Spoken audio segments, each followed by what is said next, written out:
आज का जो हमारा विषय है वो है परमेश्वर और हमारा धन। क्या है हमारा विषय? परमेश्वर और हमारा धन। मैं अपनी एक ऐसे पद को पढ़ने जा रहा हूँ। निकालिए पुराने नियम से नीति वचन की किताब और इसका 10 अध्याय और इसका 22 पद। ये जो पद है मुझे बहुत ही अच्छा लगता है, बहुत ही अच्छा। कई बार मैं लोगों को काउंसलिंग करते हुए बोलता हूँ, कई बार मैं वचन के अंदर इस पद को बार बार दोहराता हूँ और ये पद मुझे बहुत ही प्रिय है, मेरा फेवरेट वर्स है ये। निकालिए नीति वचन 10 अध्याय और इसका 22 पद। धन यहोवा की आशीष ही से मिलता है और वे उसके साथ दुख नहीं मिलाता। धन कहाँ से मिलता है? यहोवा की आशीष से, यानी धन जो है वो परमेश्वर की ओर से आपको प्राप्त होता है। और वचन में लिखा है और वह उसके साथ दुख नहीं मिलाता। ये जो कुंजी है ना, धन यहोवा की आशीष से मिलता है। ये बात बहुत गंभीर है। अभी बेटी ने पढ़ा, आपने सुना। इस बात को समझने में लोगों को महीनों और सालों खर्च हो जाते हैं। धन परमेश्वर की ओर से मिलता है। जब तक ये बात, ध्यान से सुनना जो मैं कहने जा रहा हूं, जब तक ये बात प्रभु आपको समझा नहीं देते तब तक आपके जीवन में समस्याएं बनी रहती हैं, धन का अभाव बना रहता है, आपके जीवन में संघर्ष बना रहता है, तनाव मिलता है। ये बात को समझने के लिए मुझे मेरे जीवन में बहुत सारे वर्ष मेरे खर्च हो गए। जो वचन आज मैं आपको बता रहा हूं, सिखा रहा हूं, ये वचन बड़ा गंभीर है। बहुत आसानी से बहन ने पढ़ा, आप लोगों ने सुना, परंतु इसमें सालों खर्च हो जाते हैं। मैंने अपने जीवन में हर प्रकार का प्रयास किया गरीबी से निकलने के लिए, योजनाएं बनाई, बहुत ज़्यादा मेहनत किया मैंने, बहुत ज़्यादा। मेरे चर्च में शायद ही कोई भाई या कोई जवान लड़का ऐसा होगा जिसने शरीर की मेहनत इतनी की हो। प्रभु ने एक अगवा बनाने से पहले पूरा कमांडो ट्रेनिंग देता है, अच्छे से रगड़ता है आदमी को जीवन में, सारे घाटों का पानी पिलाता है, हर तरह की मेहनत कराता है। प्रभु ने आज मेरा मन ऐसा बना दिया, आज भले ही मैं एक बड़े चर्च का पादरी हूं, परंतु आज भी मेरा मन ऐसा है, मैं सड़क पर बैठकर, पटरी पर बैठकर आराम से खाना खा सकता हूं, मुझे कोई आपत्ति नहीं है। धूल मट्टी उड़ रही है, लोग आ जा रहे हैं, जैसे मजदूर लोग खाते हैं ना, मैं खा सकता हूं, क्योंकि परमेश्वर मुझे वहां से लेकर आया है, मुझे वो सारी चीजें सिखाई परमेश्वर ने। तो आज मेरे मन में वो चीजें नहीं है। और जो लोग सड़कों पे बैठ के खाना खाते हैं ना, मैं उन्हें आज हीन भावना से नहीं देखता, बल्कि मेरे मन में उनके लिए इज्जत होती है, आदर होता है। मेरे घर में जो डिलीवरी बॉय आता है, कोरियर बॉय, मैं उससे पूछता हूँ, बेटा पानी पीना है? तो कहता है नहीं अंकल पानी नहीं पीना। तो मैं पानी पूछता हूँ। हर फेरी है सब्जी वाले लाने से, जो भी है हमारे दरवाजे पे आता है, मैं उससे पानी, चाय सब पूछता हूँ, ताकि उसके पास कोई कमी ना हो, क्योंकि वो सारी चीज़ें मैंने करी हैं। और इन बातों को सीखते वक्त प्रभु ने मुझे एक चीज़ बहुत अच्छे से बताई। कल मैं एक प्रचारक के साथ बैठा था, मैंने उसे कहा, मैंने कहा बेटा, प्रभु के साथ मुझे 29-30 साल हो गए हैं और इन 2 सालों के अंदर प्रभु ने मुझे बहुत अच्छी तरह से 2 चीज़ें सिखाई। पहला, धन यहोवा से मिलता है। धन का जो स्रोत है ना, वो कोई मनुष्य नहीं होता।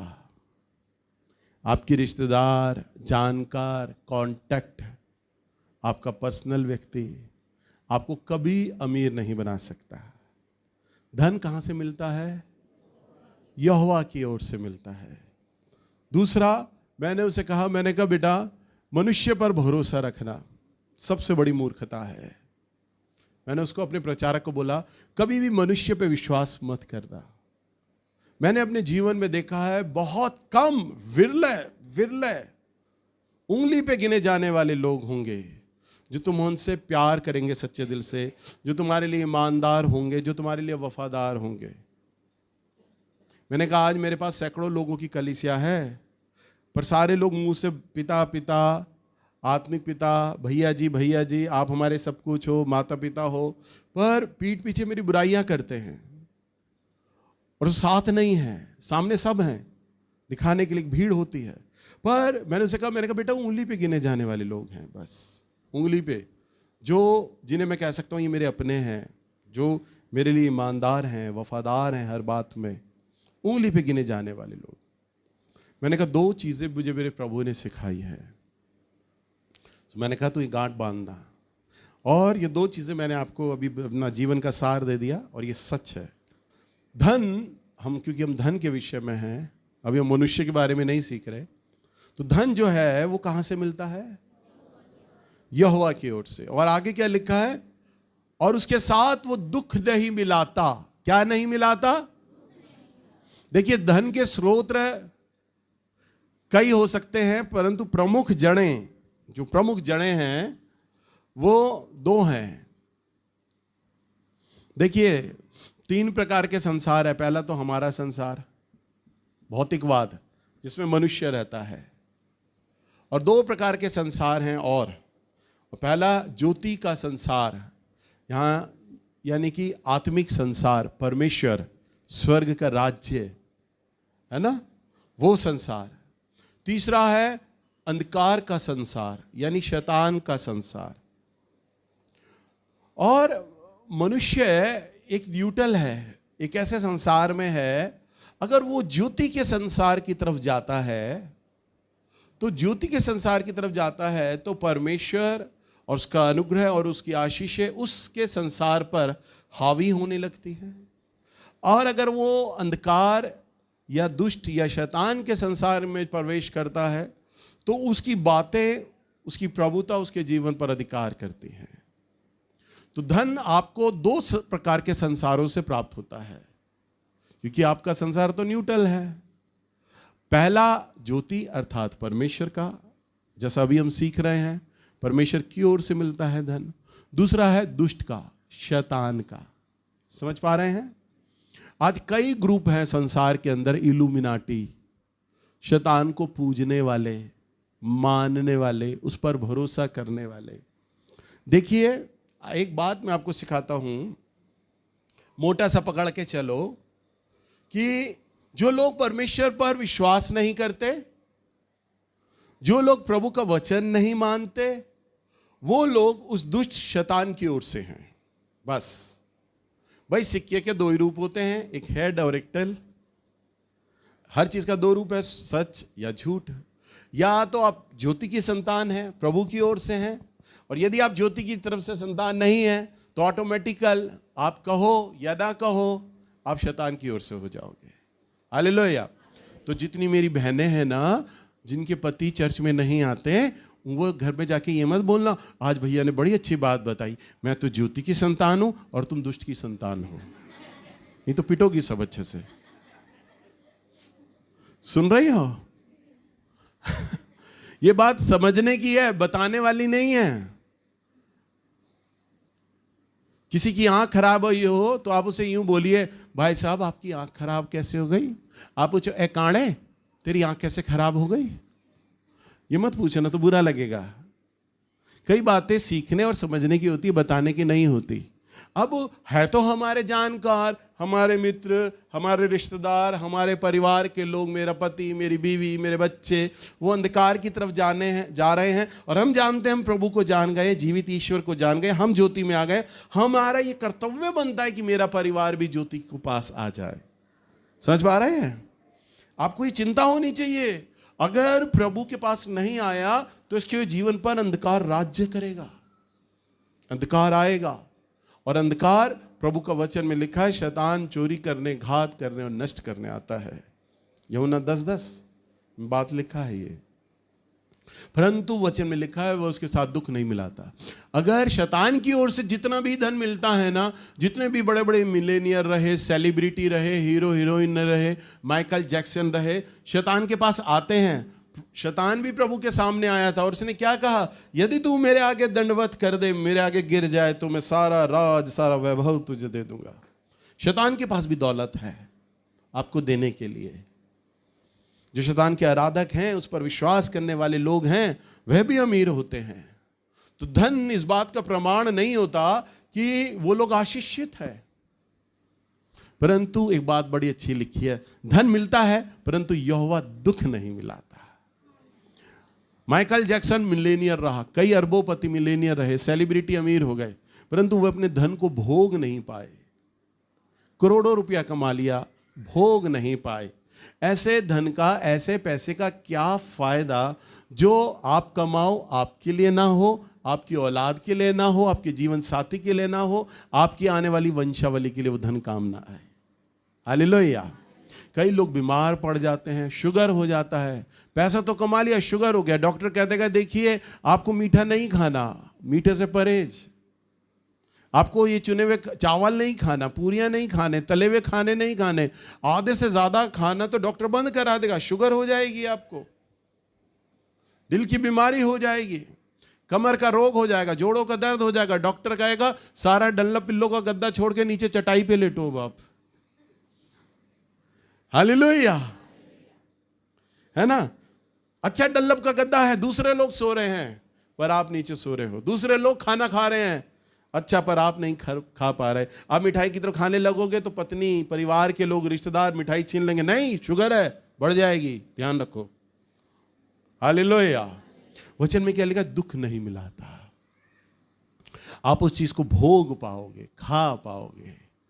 धन यहोवा की ओर से मिलता है। आप सभी लोग पैसा कमा रहे हैं, सुनने ध्यान से, रिश्तेदार आपके पैसा कमा रहे हैं। अब ये चेक करना शुरू करो, हम जो पैसा कमा रहे हैं क्या हम उसको भोग पा रहे हैं? हम उससे अपने शौक पूरे कर पा रहे हैं? हम इतनी मेहनत से पैसा कमाते हैं, क्या हम अच्छा खा पा रहे हैं? हम पैसा मेहनत से कमा पा रहे हैं, क्या हम अच्छा ओढ़ पा रहे हैं? हालेलुया। समझ पा रहे हैं? आपको लगता है मैं कमाता तो बहुत हूं, बताने के लिए तो बहुत सारा पैसा है सामने वाले को कि मेरा इतना इतना इनकम है, परंतु अगर मैं देखूं तो मेरे ऊपर कर्जा बड़ा है, समस्या है, कमी घटी है, हर बार महीना को चलाने के लिए एडवांस लेना पड़ता है, कर्जा लेना पड़ता है, क्यों मैं पैसे को भोग नहीं पा रहा? अगर ऐसी बात है तो इसका मतलब है समस्या है। आप प्रभु के पास आ तो रहे हैं, परंतु जैसा परमेश्वर धन के विषय में नियम कह रहा है ना, आप उसे पूरा नहीं कर रहे हैं। तो क्या कहता है प्रभु का वचन? आइए हम सीखेंगे वचन में से। लेवियों व्यवस्था विवरण की किताब, पुराने नियम से 18 अध्याय और इसका पहला पद। पुराने नियम में 12 गोत्र थे इस्राएल के। कितने थे? सुने ध्यान से, कितने थे? 12 गोत्र। ये इस्राएल की जड़ें थी, 12 गोत्र। 12 गोत्र में से एक गोत्र को प्रभु ने चुना, उसका नाम था लेवी। क्या नाम था? लेवी। अब लेवी जो था उसका प्रभु ने काम दिया था मंदिर की देखभाल करना, यानी याजक का काम, पादरी का काम, याजक। सुन रहे हैं आप? अब याजक को यह ड्यूटी दिया था, तुझे बस मेरी सेवा करनी है, तुझे मंदिर मेरा संभालना है, तुझे मेरा काम संभालना है। बाकी 11 गोत्र को बोला था, भाई ये तो मेरा मंदिर संभालेगा, मेरी सेवा करेगा, पर इसका काम कैसे चलेगा? इसको भी तो धन की जरूरत है।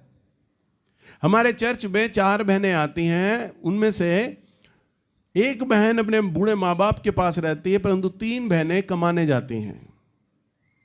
अब जो 3 बहनें कमाने जाती हैं तो जो कमाती हैं वो उस 4 वाली बहन के लिए भी, अगर वो अपने लिए सूट लाती हैं तो उसके लिए भी लाती हैं, क्योंकि वो कमा नहीं सकती। क्यों नहीं कमा सकती? क्योंकि बूढ़े माँ बाप को देखना है।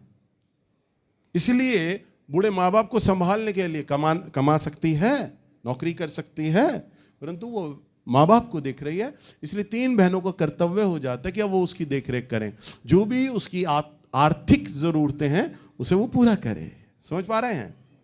ऐसे ही परमेश्वर ने गोत्र लेवी को चुना, याजक को चुना, और याजक को कहा तू मेरा मंदिर संभालेगा, मेरी सेवा करेगा। परंतु 11 गोत्र को कहा तुम अपना कुछ भी काम धंधा करो, कोई भी नौकरी करो, व्यापार करो, और जो वो भी कमाओ मेरे इस बच्चे लेवी को देना, क्योंकि ये मेरे 24 घंटे मेरे मंदिर को देखता है बस, और कोई काम नहीं करता। मैंने इसे काम के लिए मना कर दिया, ये मेरा काम करता है, मेरी सेवा करता है। तो परमेश्वर का ये जो वचन है ना, ये आज भी प्रभु अपने लिए लेवियों को चुनता है, अपने लिए सेवा करने वालों को चुनता है। मुझे 30 साल हो गए नौकरी छोड़े, व्यापार छोड़े, परंतु प्रभु मेरी सारी ज़रूरतों को पूरी कर रहे हैं। हालेलुया। अब आपको ये लगेगा हम भैया दान के ऊपर बता रहे हैं, आज बहुत सारे लोग दान बहुत ज़्यादा डालेंगे, परंतु मैंने अभी आपको क्या कहा, मैंने सीखा है धन कहाँ से मिलता है? आपसे नहीं मिलेगा, मेरे परमेश्वर से मिलेगा। मैं आज अगर भेंट ना भी लूं तो मैं भूखा नहीं मरूंगा, क्योंकि मुझे किसने चुना? प्रभु ने चुना। मुझे तो अगर जंगल भेज दिया जाए ना, जंगल में भी प्रभु वहां भी मेरा उपाय करेगा, खिलाने का, पिलाने का, क्योंकि मेरे परमेश्वर का रिस्पॉन्सिबिलिटी है, उसका जिम्मेदारी है। ये मेरा मजदूर है, मेरा दास, मेरा बेटा है, मुझे इसकी देखभाल करनी है, क्योंकि ये मेरे कार्य के लिए है। हालेलुया। और प्रभु ने जब मुझे जिम्मेदारी दी ना, ये लेवी बनाया, तो अब प्रभु मेरी सेवा को बढ़ाते चले गए, बढ़ाते चले गए, बढ़ाते, हर क्षेत्र बढ़ते चले गए। फिर उसके बाद प्रभु ने मुझे बोला तू अपने लिए प्रचारकों को चुन, क्योंकि अब तेरी सेवा बढ़ रही है, और जितने भी प्रचारक हैं उन्हें अलग अलग वो क्षेत्र दे दे, और वो क्षेत्र के दशमांश और भेंटें लिया करेंगे, परंतु तू ना लेना, वो लिया करेंगे। क्यों? क्योंकि प्रभु को हर एक व्यक्ति की जरूरत का ध्यान है। प्रभु कह रहे तू उनको 24 घंटे के लिए वो क्षेत्र दे दे। अब वो नौकरी नहीं करेंगे, कमाएंगे नहीं, परंतु वो संभालें। अब मेरी आत्मा में, मेरे मन में जिस जिस प्रचारक भाई बहन के लिए बोझ आया, मैं इसको ये वाला क्षेत्र दे दूं, ये कलीसिया दे दूं, मैं उन्हें बांटता चला गया, देता चला गया। और जब मैं उन्हें देता चला गया ना, तो प्रभु की जो चुनाव जो मुझ पर है, जो लेवी समाज का जो चुनाव मुझ पर है ना, मेरे चुनने के द्वारा उन पर वो चीज ट्रांसफर हो गई, उन पर वो आ गई। हालेलुया। अब देखो, प्रभु का दशमांश और भेंट कोई नहीं खा सकता, नहीं तो श्राप आ जाएगा, परंतु उनको जो मैंने अधिकारी ठहराया ना, क्योंकि प्रभु ने मुझे कहा तू लोगों को चुन और उन्हें वो जगहें दे दे, उन्हें वो कलीसियाएं दे दे। यानी प्रभु का कहना था जिसे तू चुनेगा उसे मैं भी चुन लूंगा, चुन। और फिर मैंने चुनना शुरू किया और मैंने वो जगहें देनी शुरू कर दी। मैं कलीसियाओं में गया, मैंने कहा अब से मैं इस कलीसिया में नहीं आऊंगा, ये भाई या बहन आएंगे, ये 24 घंटे तुम्हें देखेंगे, तो उपवास प्रार्थना होगा, तुम्हारे घरों में ये आएंगे, प्रार्थना ये करेंगे, भेंटे और दशमांश तुम मैंने दिया करना। तो प्रभु के अनुग्रह से अब मेरे पास कई प्रचारक हो गए, उनको वो क्षेत्र, वो परिवार दे दिए। आज प्रभु का ये वचन देखो मेरे जीवन पर और मेरे साथ जुड़े तमाम प्रचारक जितने भी प्रचारक लोग हैं, सब पर ये नियम लागू हुआ। प्रभु हमारी सारी जरूरतों को पूरा कर रहा है, धन दे रहा है, और धन के साथ दुख नहीं मिला रहा, हम धन को भोग पा रहे हैं। क्यों? क्योंकि जरिया क्या है, स्रोत क्या है? परमेश्वर। क्या है स्रोत? हमारे चर्च में ना जाने कितने सेमिनार्स हो जाते हैं, कितनी मीटिंग्स हो जाती हैं, हर मीटिंग का खर्चा प्रभु निकाल देते हैं, खाने पीने का, रजिस्ट्रेशन का, और पास्टर को हम, हर प्रचारक पास्टर को बहुत अच्छा देते हैं। प्रभु कभी भी कोई कमी नहीं होने देते, खाने में कोई कमी नहीं होने देते, लोगों के आने में कोई कमी नहीं होने देते, रजिस्ट्रेशन में कोई कमी नहीं होने देते। क्यों? क्योंकि प्रभु ने संभाली हुई ये सारी चीजें। हालेलुया। क्योंकि हमारा कनेक्शन कहां से, हम कहां जुड़े हैं? ज्योति से जुड़े हुए हैं। किस संसार से जुड़े हैं? ज्योति से जुड़े हुए हैं। और वचन में क्या लिखा है? व्यवस्था विवरणी की किताब 18 अध्याय और इसका 1 पद में, लेवीय याजकों का वरन सारे लेवीय गोत्रियों का इजराइलियों के संग कोई भाग या अंश ना हो, उनका भोजन हव्य और यहोवा का दिया हुआ भाग हो। हाँ, देखो प्रभु यहां पर कह रहा है जो लेवी है ना, उनका भाग इस्राएलियों के जो 11 गोत्र हैं उनके साथ कोई इनकम का लेन देन नहीं है, परंतु उनका क्या भाग होगा? वो किसी को ये नहीं कहेंगे तुम मुझे 25% देना, जो कमाओ 50% देना, 5% देना, ना। प्रभु कहता है मैं उसको दूंगा, वो मेरा भाग होगा, मैं उसको दिया करूंगा। और कैसे दूंगा? दूसरे पद में प्रभु बोल रहा है, उनका अपने भाइयों के बीच कोई भाग ना हो, क्योंकि अपने वचन के अनुसार यहोवा उनका निज भाग ठहरा है। कौन ठहरा है उनका निज भाग?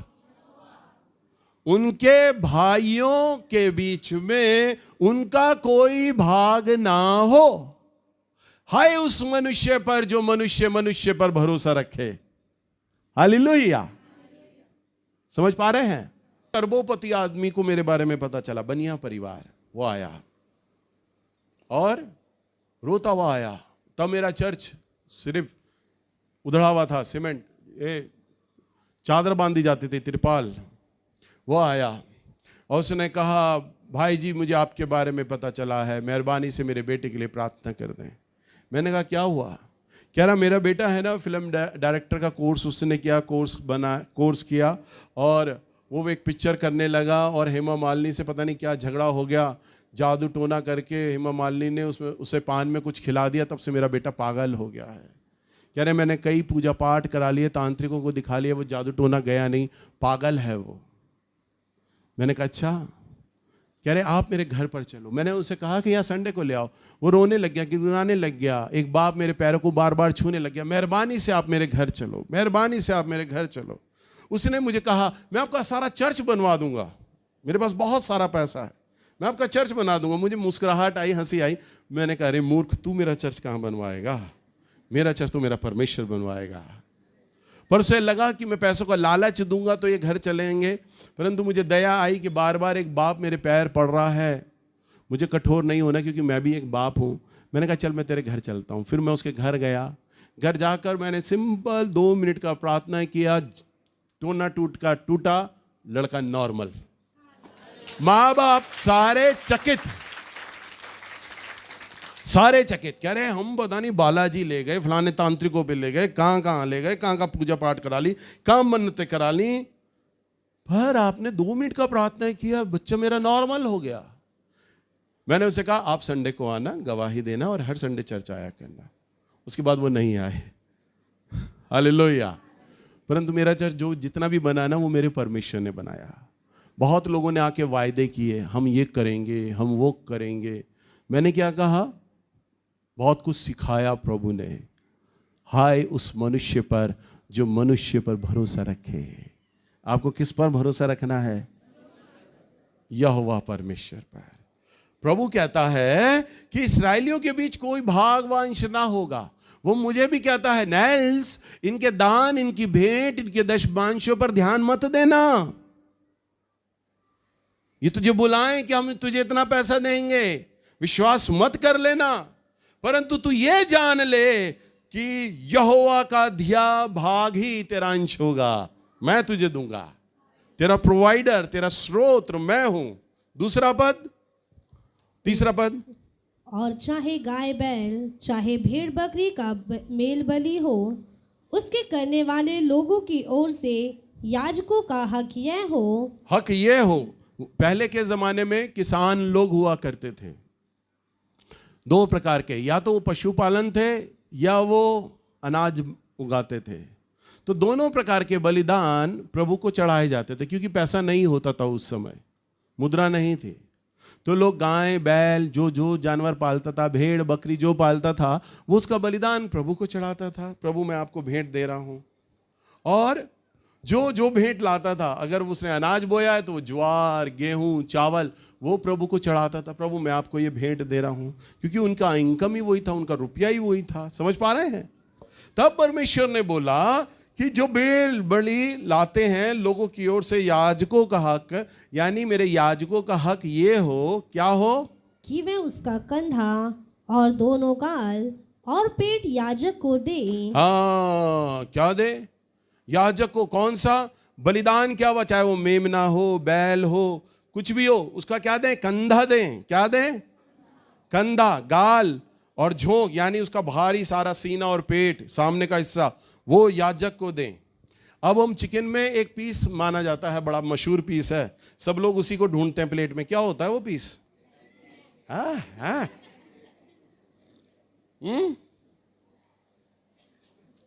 Leg piece. सबके मुंह से निकला भैया लेग पीस। क्यों? क्योंकि वह बीच में हड्डी है, चारों तरफ गूदा गूदा मांस ही मांस है? कोई पतली हड्डी, कोई कुछ नहीं, बस चम्मच की तरह वो बीच वाली हड्डी उठाओ, चारों तरफ से गूदा गूदा मांस। तो प्रभु क्या कहता है? जानवर के कंधे में बड़ा सारा मांस होता है, गाल में यहां मांस ही मांस, छाती और पेट यानी झोंक, वहां मांस ही मांस है। प्रभु कहता है वो याजक को दो। किसको दो? याजक को दो। सोचो अगर 100 लोग बकरे लेकर, मेमने लेकर बलिदान करने आते होंगे तो याजक के घर में कितना सारा मांस आता होगा। उस समय तो जानवर का बलिदान होता था, अनाज का बलिदान होता था। याजक खा भी नहीं पाता था। याजक वो जानकारों को दे दिया करता था, रिश्तेदारों को दे दिया करता था, वो उसका मांस का पड़ोसियों को बांट दिया करता था, तुम ले लो। एक आदमी कितना खा लेगा? खाया ही नहीं जाता था। और ये प्रथा हर रविवार नहीं होती थी, प्रतिदिन होता था। प्रतिदिन बलिदान हो रहा है, लोग आ रहे हैं और चढ़ा रहे हैं। समझ पा रहे हैं? तो प्रभु कहता है मांस मांस वाली चीजें, भाई जो तुम्हारा लेग पीस है ना, वो याजक को दो। किसको दो? यानी पास्टर को। समझ रहे हो? समझ रहे हो? हालेलुया। और आगे क्या लिखा है? 4 पद। तू उसको अपनी पहली उपज का अन्न, नया दाख मधु और टटका तेल और अपनी भेड़ों का वह ऊन देना जो पहली बार कतरा गया हो। बस अभी हम तीसरे पद में थे।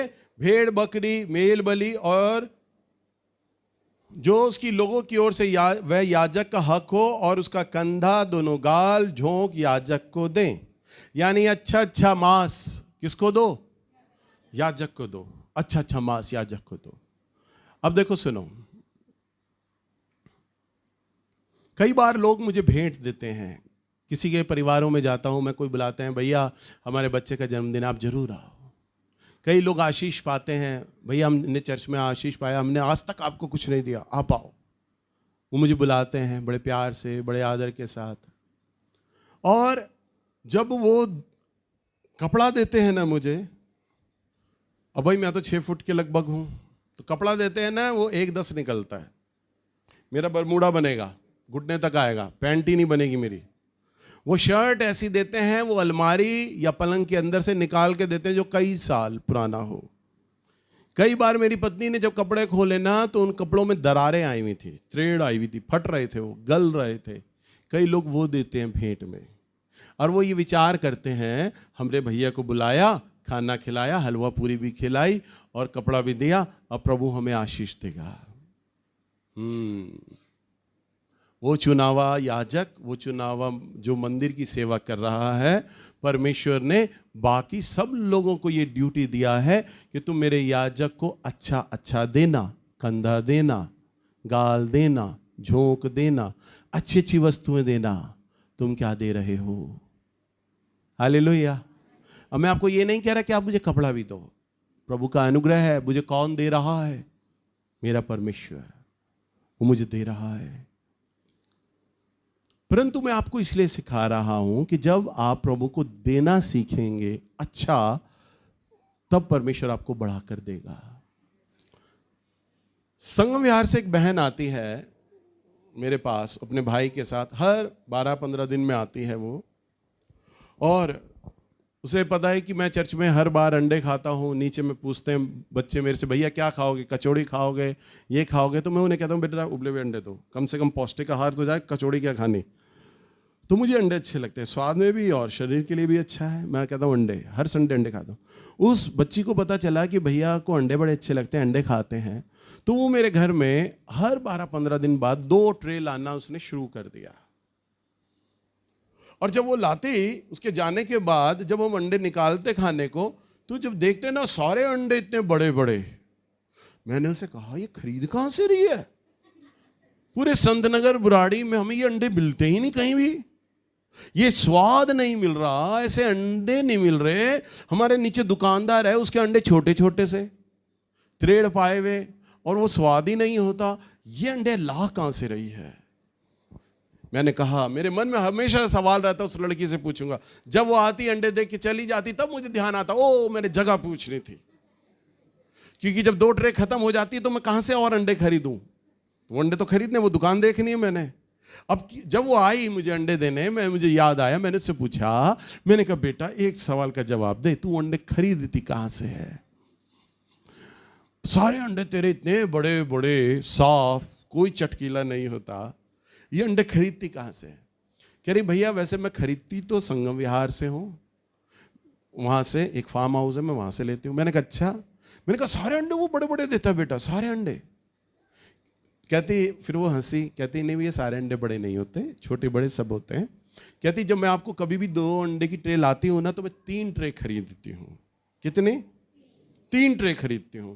और 3 ट्रे के जो सबसे सुंदर बड़े अंडे होते हैं, जिसमें बीट नहीं लगा होता, साफ अंडे होते हैं, मैं वो सारे अंडों को 2 ट्रे में कर देती हूं। छोटे अंडे, गंदे अंडे, बीट वाले चटकीले अंडे मैं अपने घर के लिए रख लेती हूँ, चटकीले अंडे वो रख लेती हूँ। बड़े बड़े अच्छे अंडे वो मैं आपको दे देती हूँ। मुझे सुनकर अच्छा लगा और बुरा भी लगा। सुनकर अच्छा इसलिए लगा कि परमेश्वर के लिए जो भेंट ला रही है वो बड़े मन से ला रही है, अच्छा कर रही है। बुरा इसलिए लगा, अरे ये मेरा बच्चा है ये कलीसिया का, मुझे चटकीला अंडा खाना चाहिए था। भाई मेरी परी अगर चटकीला अंडा खाएगी तो मेरे से बन पड़ेगा, मेरे से अच्छा लगेगा ना। तो मेरे कलीसिया के लड़के लड़कियां वो चीज़ खाएंगे, खराब चीज़ मुझे भी अच्छा नहीं लगेगा। मैं अच्छी चीज़ खाऊं, वो खराब चीज़ खाएं, मुझे अच्छा नहीं लगेगा। सच कह रहा हूं मैंने कहा बेटा तू चटकीले अंडे खाती, मुझे अच्छा नहीं लगा। उसने मुझे कहा भैया वो भेंट है, भेंट। मैं परमेश्वर के लिए उत्तम से उत्तम भेंट देना चाहती हूँ। जब उसने बोला ना, बहुत अच्छा लगा सुन के। हालेलुया।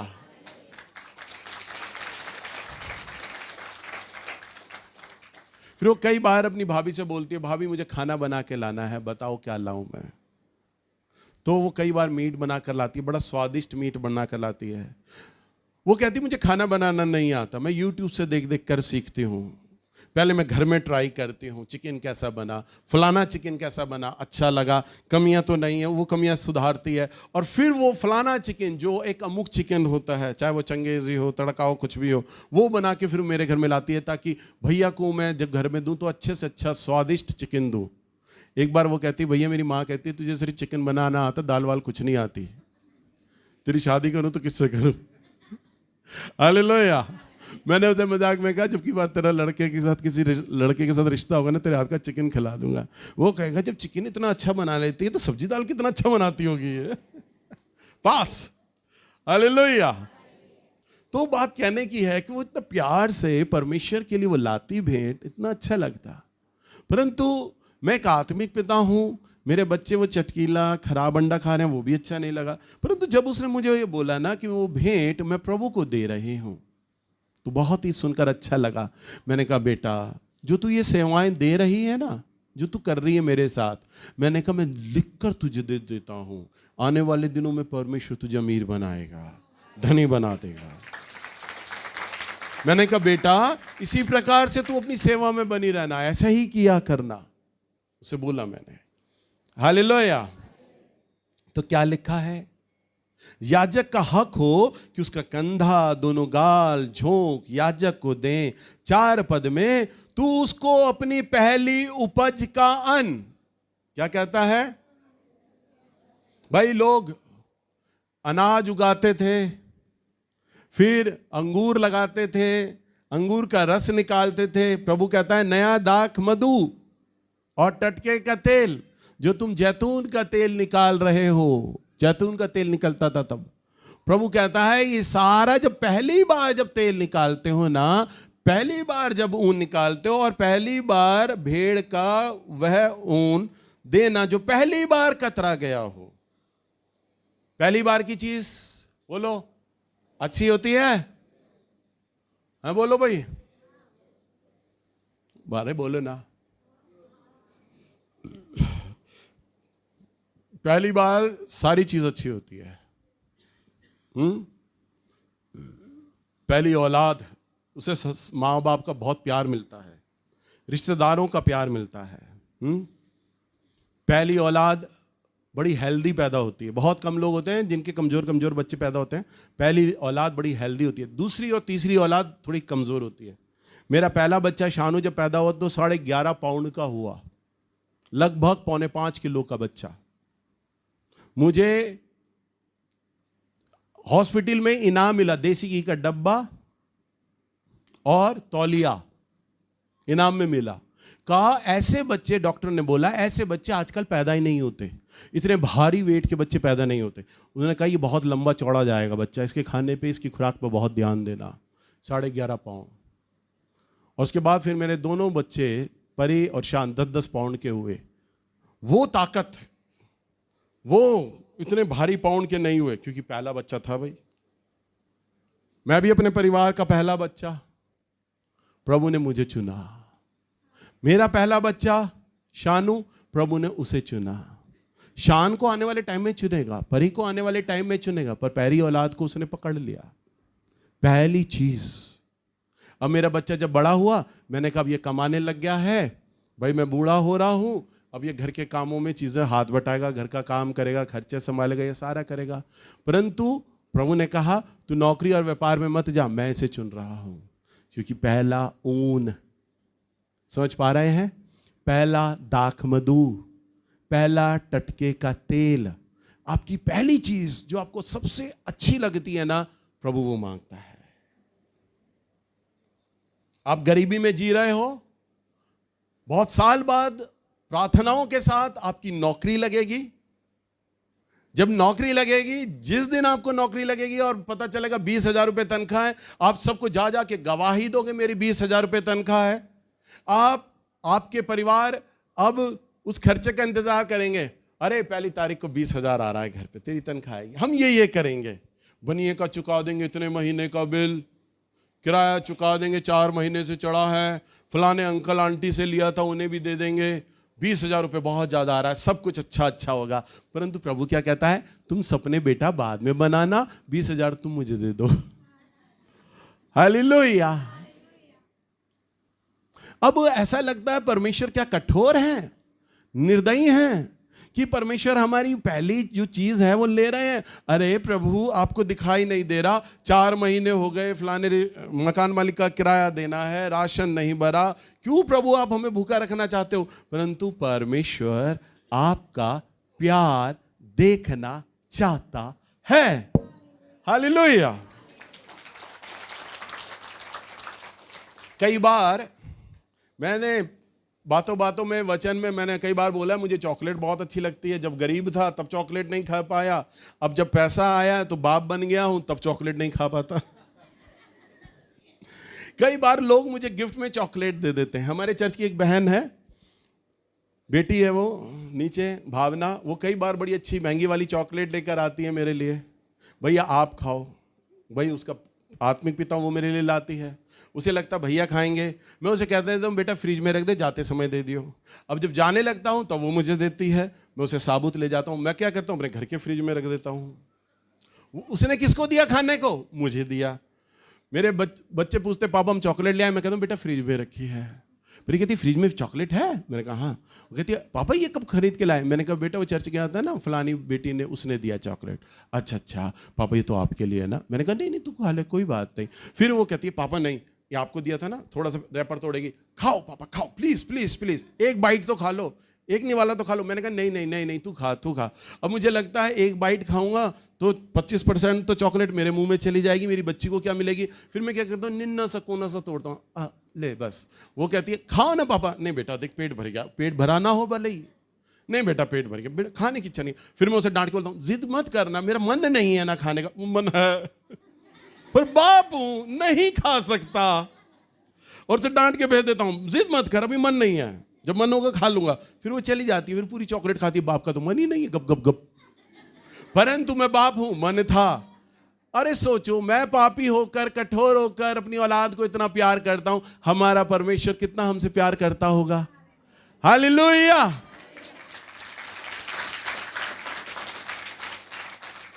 वो जानता है आपका फाइनेंशियली हाथ बहुत टाइट है, जानता है मकान का किराया देना है, जानता है कर्जा बहुत बढ़ गया है, वो ये भी जानता है प्रार्थनाएं तुमने करी, उपवास करे, तुम्हें नौकरियां काफ़ी टाइम बाद मिली है, वो जानता है तुम्हें इस पैसे की ज़रूरत बहुत ज़्यादा है, जानता है। परंतु वो ये कहता है बेटा मैं कैसे जानूं कि कौन बेटा कौन बेटी मुझे प्यार करता है, मैंने स्वर्ग खजाना उसके लिए लुटाना चाहता हूं, परंतु मैं ये चुनना चाहता हूं कौन है जिसे मैं अपना स्वर्ग का खजाना लुटा दूं। कौन है तुम्हारे अंदर मेरी वो बेटी, कौन है तुम्हारे अंदर मेरा वो बेटा जो लाकर मुझे कहे पापा मेरे पिता ये आप खा लो। और जब आप अपना दशमांश, अपनी भेंट और अपनी पहली उपज प्रभु को चढ़ाते हैं ना, प्रभु ये मैं आपको देता हूं, प्रभु 4 महीने से किराया नहीं दिया, परंतु मैंने वचन में सुना मुझे पहली उपज देना है प्रभु आपको। फाइनेंशियली हाथ बहुत टाइट है, बहुत कर्जा है, परंतु प्रभु मैंने वचन में सुना आप मेरे स्रोत हैं, नौकरी नहीं है, तनख्वाह नहीं, आप मेरे स्रोत हैं। तब आप जब प्रभु को वो पहली इनकम दे देंगे ना, तो प्रभु आपकी पहली इनकम को चखेगा हल्का सा बस, और फिर लौटा देगा वापस। आपको क्या लगेगा, अब 1 महीना गया, 1 महीने बाद तनख्वाह आएगी, आपको यही तो लगेगा हम मनुष्य हैं, मनुष्य जैसा सोचते हैं, अब 1 महीने बाद तनख्वाह मिलेगी, अरे अब यही तो काम है मेरे परमेश्वर का। अब ऐसा करके वो सिखाएगा तुम्हें, क्या सिखाएगा, क्योंकि धन तो यहोवा की ओर से मिलता है, वो सिखाएगा। आपने किसी आदमी को पैसा दिया होगा, बहुत तकाजा किया होगा, मांगा होगा, आपके जूते चप्पल घिस गए होंगे उसकी चौखट पर जा जाके, आपने सोचा कि ये मेरा डेड इनकम है, अब कभी लौट कर नहीं आएगा। परंतु जिस दिन आपने प्रभु को दिया होगा ना, यहोवा परमेश्वर उसके मन को खोलेगा, जा कई सालों का वो पैसा जो तूने नहीं दिया ना उसे जाकर लौटा दे। और वो आदमी आएगा और वो आदमी आकर आपको वो पैसा लौटा देगा। लो भाई मैंने तुम्हारा वो पैसा देना था, ले लो। आप अपने मन में सोचोगे तो डेड इनकम था, मरा हुआ पैसा, मैंने आशा ही छोड़ दी थी, मैंने इस पैसे को लेकर बहुत प्रार्थनाएं की थी और प्रार्थना करना भी छोड़ दिया था, मेरा विश्वास चला गया था, ये पैसा कभी नहीं आएगा। परंतु आप उस पैसे को देख के रोओगे, प्रभु की उस आशीष को देख के रोओगे और कहोगे प्रभु आपको मेरी चिंता है, आपने मेरा घर का खर्चा संभाल लिया, आप जानते थे मुझ पर कर्जा था, आप जानते थे मैंने राशन चुकाना था, परंतु प्रभु वास्तव में तेरा वचन सच कहता है तू ही मेरा स्रोत है। हालेलुया। तू है क्या मेरा परमेश्वर आपको ये पाठ सिखाएगा। तभी तो मैंने कहा आपको कई दिन लग जाएंगे, महीने लगेंगे, साल लगेंगे, प्रभु आपको अपने ऊपर पूरा निर्भर होना सिखा देगा, वो सिखाएगा मुझ पर निर्भर होना सीखो, मैं तुम्हें चलाऊंगा, अपने सामर्थ के बादल में मैं तुम्हें लिए चलूंगा। जैसे मुर्गी अपने पंखों तले अपने बच्चों को छिपा लेती है, वैसे ही मैं भी तुम्हें छिपाए रखूंगा, तुम्हें कोई कमी ना होने दूंगा। परंतु मेरा वचन जैसा कहता है वैसा आज्ञा मानना सीखो, क्योंकि मैं तुम्हारा जीवित परमेश्वर हूं। हालेलुया। आप सब लोगों ने एक फिल्म एक्टर जॉनी लीवर का नाम सुना होगा, सुना है आपने? Johnny Lever film actor, comedian. वो अपनी गवाही में कहते हैं कि एक बार मैं प्लेन में जा रहा और अचानक पवित्र आत्मा ने मेरे मन को उबारा, तेरे साथ जो आदमी बैठा है उससे तू बातचीत कर।